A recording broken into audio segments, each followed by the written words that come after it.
Let's start off with some politics tonight, shall we? Now, DA leader John Steenhuisen is gunning for a second term. He launched his campaign today in Cape Town, in the beautiful suburb of Mouille Point. Steenhuisen took over the reins of the main opposition party back in November of 2020.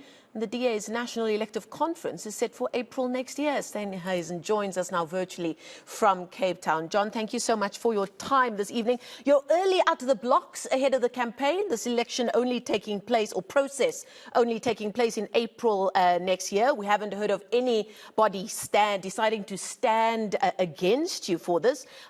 Talk us through your strategy to start off so early. Some might say it's clever. You are putting your best foot forward, and everybody who perhaps has an eye on that position will think twice. Or some are saying perhaps you needed a bit more time to put your message out there. Well, it's definitely a lot shorter than the last one, which was almost a year that we spent campaigning. The reality is the election will be taking place on the 2nd of April. Given the fact that things shut down over Christmas and people only generally come back in the second week of January, that leaves very little time to be able to go out and campaign.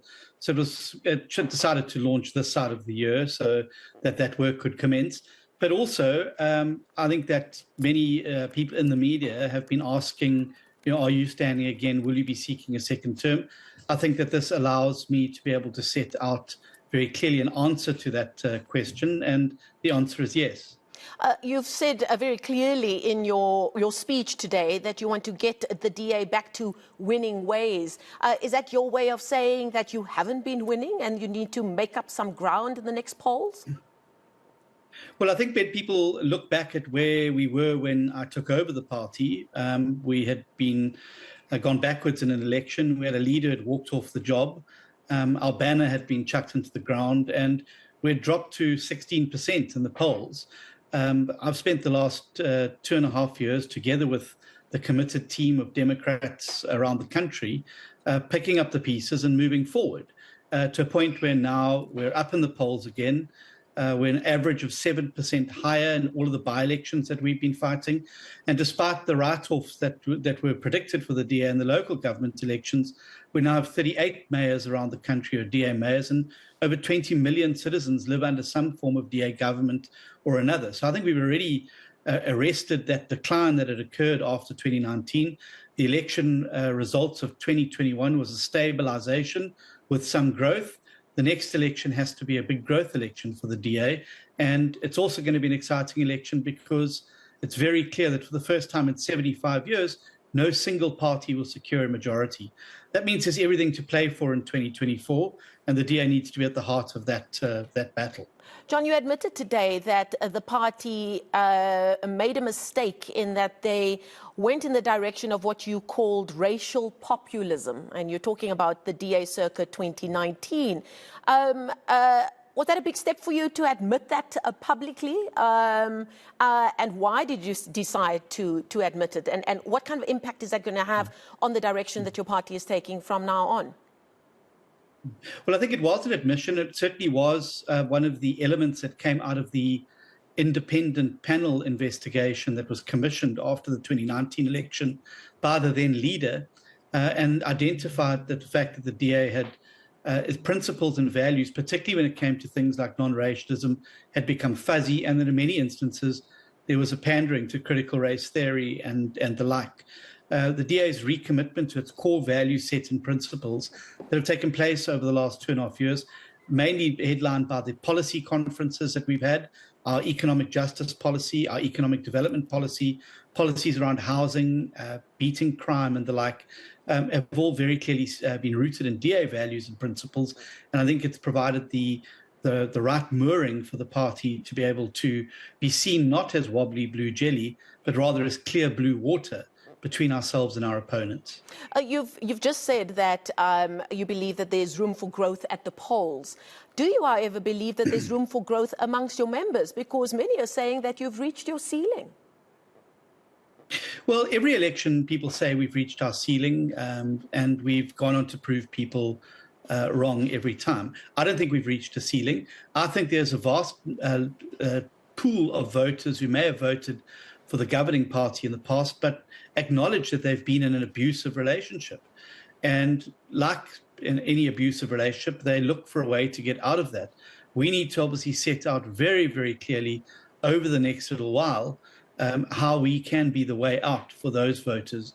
And then there are some voters who've given up on politics altogether. We need to show them through what we've been able to do in places where we've been able to get into government, often with slim majorities, that every vote counts, and that if people want a better future of opportunity, of hope and change, they've got to be active participants in that by voting. And we hope to really see some significant growth heading into the next election. The current polling that's been put out by a number of independent researchers show that if there was to be an election held today, we'd be within 11% of the governing party. That's a significant thing, and it shows very clearly that whatever the future of South African politics, it's going to have a strong DA at the heart of it and in the campaign. You also said today that you believe that the party's return to discipline within your structures. A lot was said around that discipline when you had various members of your leadership speak up or speak out, as some might call it. You also had a number of black members of your leadership group decide to leave your party. Lindiwe Mazibuko, one of the first. Musi Maimane, obviously, post-2019. And then you've got Phumzile Van Dam, Bali and Tuli, just in August of this year. Makashule Ghana decided to go. And your chief whip actually made a statement and said, look, the DA must never scoff at, and I think that was the quote, black leaders ditching the party, and it's something that should be taken note of. And that was from your chief whip, Siviwe Kwarube. It is probably something that one could become defensive on. Are you in a position to take a step back and look at what's gone wrong in that regard, that has seen shining lights within the party, deciding to make their political life elsewhere? Well, yeah, I'm not defensive about it at all. I mean, politics is an environment where people come and people go.